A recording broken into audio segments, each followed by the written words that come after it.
రహస్యం తెలిసెని క్షణం ప్రపంచం పరమ వికృతం ముసుగు తీసి చూస్తే అసత్యం సహజ సుందరం అనంతం దాని వైభవం అబద్ధం కరిగిపోయే నా బ్రతుకు సాగరంతే ప్రతిదీ పచ్చి బూటకం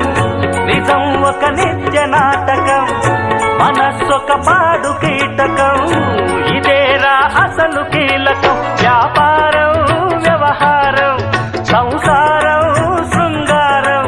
అంగట్లో ముంగిట్లో అన్నిట్లో అసత్యమే ఇనుప కవచం నిజమంటే నిప్పే కాదా ముట్టుకుంటే చుట్టుకోదా మంట దరికొస్తే ముప్పే కాదా తప్పుకోండి తగ్గు దూరం అంట నియమాలే దాటలేను నిజమేది దాటలేను నిఖరంగా నిష్ఠూరంగా డబ్బు